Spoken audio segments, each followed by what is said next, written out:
ورح تحساس إلت حدا تحساس بسم آب وولد ومنفس قدوس أهادو أملاك ورح تحساس بروخ ساعة معالتو تشعت أيو كابو الناوسخ يخيد إلت حدا تحساس بزعلت زئا نعبي نبي إلياس عب قدم إسرائيل سجل صلو إيو إزي إلياس نعملو እግዚአብሔር أملاخ ቀና ነበረ ንሱ ካብ ነገድ ሌዊ እዩ ስማ አብኡ ኢያሴን እዩ ስማ አዲኡ ከዓ ቶና ይበሃሉ ብዛዕባኡ ከምዚ ተባህለ በቲ ዝተወልደሉ መዓልቲ አብኡ ክልተ ብርሃናውያን ሰብኡት እናሰገዱ በጭርቅ ተሓዊ ክጥቕልልዎ ከለዉ ረአየ አብኡ ከዓ ናብ ኢየሩሳሌም መጺኡ እዚ ዝረአዮ ንካህናት ነገሮም ካህናት ከዓ ብዛዕባኡ ሰፈሩ ደኾን ኣብ ብርሃን ኮይኑ ብቃሉ በሊሕ ክኸውን እዩ ንእስራኤል ከዓ ክፈርዶም ይበሉ ናይ ተኣምራቱ ዜና ብዘበን ኣክዓብ ንጉስ እስራኤልን ሰበይቱ ኤልዛቤልን ዝገበሮ ከምኡውን ናብ ሰማይ ዜና ዕርገቱ ኣብ 6 ጥሪ ተጻሒፉ ኣሎ ቀዳማይ ነገሥት ምዕራፍ 17 18 19 ብምሉእ ይነግር ብዛዕባ ሞቱ ከዓ ራእይ ዮሐንስ አቡ ቀለምሲስ ይነግር እዩ ምስ ሄኖክ ከም ዝመጽእ ነቲ ሓሳዊ መሲሕ ከዓ ከምዚ ዘልፍዎ ኣብ ቅድሚኡ እውን ተኣምራት ከም ዝገብሩ ራእይ 11 ካብ 3 ክሳብ 14 ክልተ ኣዋልዕ ኦም ዘይቲ ክልተ መባርህቲ ኣብ ቅድሚ እግዚኣብሔር ኢሉ ሰመዮም እቲ ሓሳዊ መሲሕ ምስ ተሰነፎምን ምስ ቀተሎምን ክሳብ 3 መዓልቲ ሬሳኦም ተደርበየ ካብኡ ካብ እግዚኣብሔር መንፈስ ተላኢኻ ኣብኣቶም ክትኣቱ እያ ጥዑያት ኮይኖም ክትንስኡ እዮም ኣብ ልዕሊ ኩሉ ትዝርእዮም ከዓ ፍርሃት ክኸውን እዩ ናብዚ ንዑ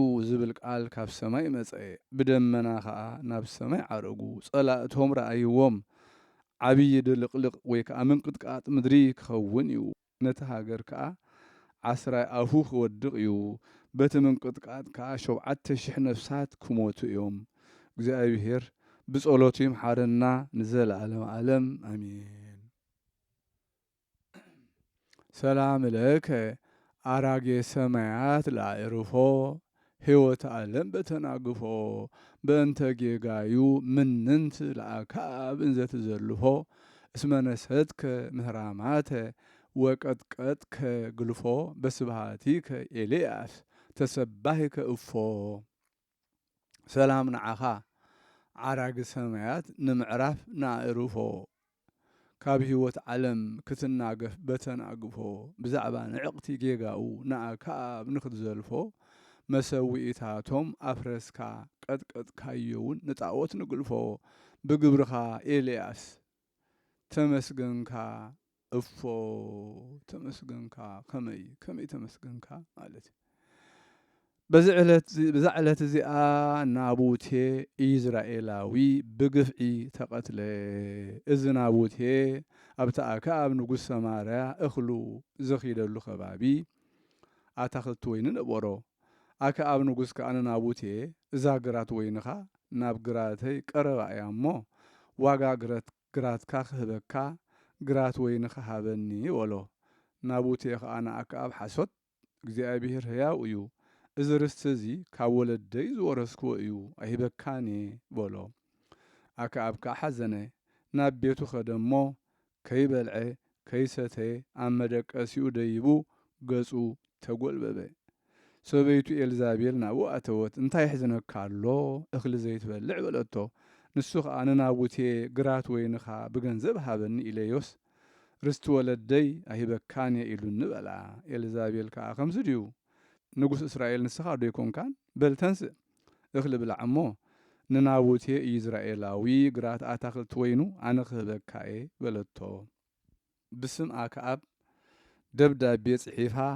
ብማሕተሙ ሓተመቶ ናብቲ ንጉስ ዝነብረሉ ቦታ ናብቶም ዓበይቲ ዓዲ ቃሉ ከም ዝብል መልእክቲ ለኣኸት ጾም ኣውጁ ንናቡቴ ኣብ ማእከል ህዝቢ ኣንብርዎ ኣብ ልዕሊኡ ከዓ ከንቱ ዝኾኑ ክልተ ሰብኡት ኣቁሙ ንስኻ ንእግዚአብሔርን ንንጉስን ረጊምካ ኢሎም ይመስክሩ ካብኡ ካብታ ከተማ ውፅኢኩም ክሳብ ዝመውት ብዳርባ እምኒ ቅተልዎ እቶም ሰብቲ ዓዲ ድማ ከምቲ ኤልዛቤል ዝኣዘዘቶም ገበሩ ጾም ኣውጆም ንናቡቴ ኣብ ማእከል ህዝቢ ኣንበርዎ እቶም ክልተ ኸንቱ ዝኾኑ ሰባት ከዓ መፁ ንእግዚአብሔርን ንንጉስን ረጊምካ ኢሎም ኣብ ልዕሊኡ መስከሩ ካብኡ ካብቲ ከተማ ኣውፂኦም ብዳርባ እምኒ ቀተልዎ ቀዳማይ ነገሥት ምዕራፍ 21 ካብ 1 ክሳብ 11 እግዚአብሔር ብጸሎት ኩሎም ቅዱሳን ይምሓረና ንዘለዓለም ዓለም አሜን።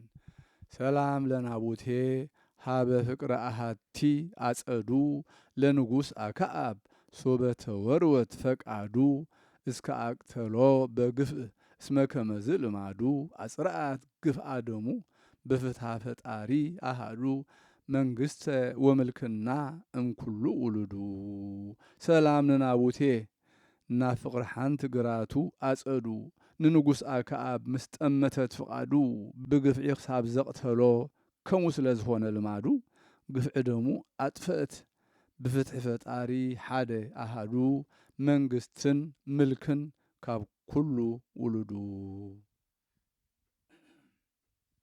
በዛ ዕለት እዚኣ ቅዱስ ኣቦ ኣባ ጴጥሮስ ናይ ሃገረ ጋዛ ኤጲስቆጶስ ዓረፈ። እዚ ቅዱስ እዚ ካብ ሃገር ሮሃ ካብ ክቡራን ወገናት እዩ። ወለዱ ሹመት ንክሾሞ ንንጉስ ቴዎዶስዮስ ሃብዎ። ንሱ ግና ነዚ ሓላፊ ሹመትን ክብርን ይንዕቆ ነበረ። ተኾነ ብኣምልኮ እግዚኣብሔር ተጸሚዱ ዓብዪ ተጋድሎ ይጋደል ነበረ። ንሱ ኣብ ኣዳራሽ ንጉስ ነበረ። ምስኡ ከዓ ሬሳ ቅዱሳን ሰማዕታት ናይ ሃገረ ፋርስ ነበረ። በቲ ግዜቲ ወዲ 20 ዓመት ነበረ። ካብኡ ወፂኡ ናብ ገዳም ከይዱ መንኮሰ ጽቡቕ ቅጥሪ ድማ ተጋደለ።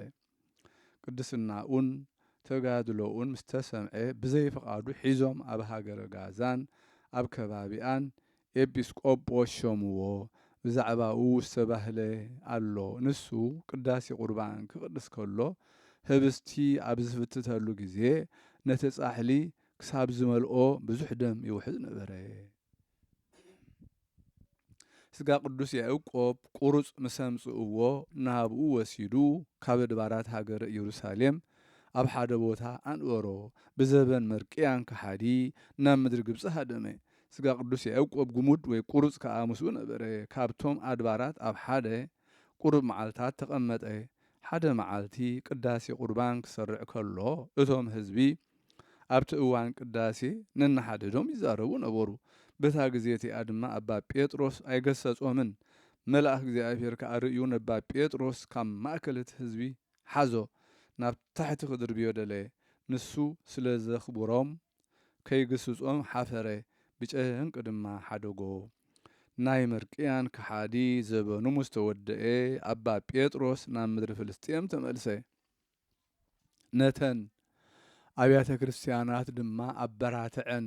ካብኡ ምስ ኣባ ኢሳይያስ ግብፃዊ ተራኺቡ ተቃራረበ። ዜንኡ ከዓ ኣብ ንጉስ ዘይኑን ተሰምዐ። ንጉስ ከዓ ክርእዮ ደለየ። ኣባ ጴጥሮስ ግና ነዚ ኣይደለዮን። ንሱ ካብ ናይዚ ዓለም ሓላፊ ክብሪ ይሃድም ነበረ። ኣብ ገምገም ሃገር ጋውር በፂሑ ኣብኡ ተቐመጠ። ናይ ቅዱስ ጴጥሮስ ሊቀ ጳጳሳት ተፍጻሜተ ሰማዕት በዓሉ ምስ በጽሐ ቅዳሴ ቅዱስ ቁርባን ሰርዐ። ቅዱስ ጴጥሮስ ከዓ ተገልጸሉ። ጎይታና ኢየሱስ ክርስቶስ ምስጋና ንዕኡ ይኹን። ናባና ክትመጽእ እንሆ ይጽዋዓካ ኣሎ በሎ። ካብታ ዕለት እቲኣ ቅዱስ ጴጥሮስ ኤጲስቆጶስ ግዜ ዕረፍቱ ከም ዝቐረበ ፈለጠ። ነቶም ህዝቢ ጸዊዑ ከዓ ኣብታ ቅንዕቲ ሃይማኖት ክጸንዑ ኣዘዞም። ካብኡ ኢዱ ዘርጊሑ ነፍሱ ናብ ኢዱ እግዚኣብሔር ኣማዕቆበ። በረኸቱ ምሳናት ይኹን ዘለዓለም ዓለም ኣሜን። ሰላም ለጴጥሮስ በአጸደ ክህነት ዘበቆለ ወበቤተ አምላክ ዘተተክለ እንዘይቄድስ ቁርባነ በእንቲአሁ ተብህለ በጊዜ ፈትቶ እምነቃ ህብስት ፈልፈለ ደመ መለኮት ንጹህ እስከ መልአ ጻህለ። ሰላም ለጴጥሮስ ኣብ ግራት ክህነት ዝበቆለ ኣብ ቤት ኣምላኹን ዝተተኽለ ቁርባን ክቅድስ ከሎ ብዛዕብኡ ተባህለ። ኣብ ግዜ ምፍታት ካብ ዝነቕዐ ህብስት ፈልፈለ ደም መለኮት ንጹህ ክሳብ ዝመልእ ጻሕለ። በዛ ዕለት እዚኣ ቅዱስ አቦ አባ ዮሃንስ ሊቀ ጳጳሳት ናይ ሃገረ እስክንድርያ አዕረፈ። ንሱ ቁፅሩ ካብቶም 40 አበው ሊቃነ ጳጳሳት እዩ። ንሱ እዚ ቅዱስ ቅድም ካህን እዩ ነይሩ። ካብ ሰብ ሃገር ገሙንዲ እዩ። ብዘበነ እዚ ቅዱስ እዚ ቅዱሳን ሰማዕታት ሰርጊስን ባኮስን ቤተ ክርስቲያኖም ተሃንጸት። ከምኡ ድማ ንአቡኡ ቂርን ዮሃንስን ቤተ ክርስቲያኖም ኣብ ቀጽሪ ጉባኤ ናይ ምስሪ ሃነጸ። ሓደ ፈርሃ እግዚአብሔር ሰብኣይ ግብፃዊ ያዕቆባዊ እንድርያስ ዝስሙ ሃነጾም። ንሱ ንንጉስ ዓብደልዓዚዝ ወዲ መርዋን ጸሓፊኡ እዩ። እዚ ኣቦ እዚ ኣባ ዮሃንስ እታ ኣብ ሃገር እስክንድርያ ፍልጥቲ ዝኾነት ናይ ቅዱስ ማርቆስ ወንጌላዊ ቤተ ክርስቲያን ዝሃነጸ እዩ። ነዚ ኣቦ እዚ ብዘበን ንጉስ ዓብደልን ን3 ዓመት ዝኸውን ብርቱዕ ጥሜት ኮነ። ንሱ ከዓ ንድኻታትን ንሽጉራትን ኣብ ሰሙን 2 ግዜ ገንዘብን እንጌራን ይሂቦም ነበረ። ንሱ በዓል ብዙሕ ምሕረትን ገባር ጽቡቕን መጽዋዕትን ነበረ። ብዘበኑ ንጉስ ይዜድ ሞተ። ከክንዳኡ ከዓ መርዋን ነገሰ። እዚ ኣቦ እዚ ኣብ መንበሪ ማርቆስ 9 ዓመት ተቐመጠ። ብሰላም ከዓ ዓረፈ። ቅድስት በረኸቱ ምሳና ትኹን ንዘለዓለመ ዓለም አሜን። ሰላም ለዮሐንስ ሊቀ ጳጳሳት በሲመቱ ወርቱዕ በሃይማኖቱ በስመ ማርቆስ ሃነጸ ቤተ ክርስቲያን በእብርየቱ በዕለተ ፈለሰ እምዓለም ከንቱ ለበትርያርክ አትናቴዎስ ሀብረ በእረፍቱ። ሰላም ለዮሐንስ ሊቀ ጳጳሳት ብሽሞቱ ቅኑዕ በሃይማኖቱ በስመ ማርቆስ ሃነጸ ቤተ ክርስቲያን በተራኡ በእብርየቱ ምስ ገዓዘ ካብዚ ዓለም ከንቱ ምስ ፓትርያርክ አትናቴዎስ ሓበረ ብዕረፍቱ። በዛ ዕለት እዚኣ መሊሱ ቅዱስ አቦ አባ አትናቴዎስ ናይ ሃገረ እስክንድርያ ሊቀ ጳጳሳት አዕረፈ። ንሱ ቁፅሩ ካብቶም 77 አቦታት ሊቃነ ጳጳሳት እዩ። ከምኡውን መዘከርታ ጴጥሮስን ያዕቆብን ፈሪሳውያን፣ ኤልሳዕ መነኮስ፣ ቤርሳቤህ አደ ንጉስ ሰሎሞን እዩ። በረከቶም ሳና ትኹን ዘለዓለም ዓለም አሜን።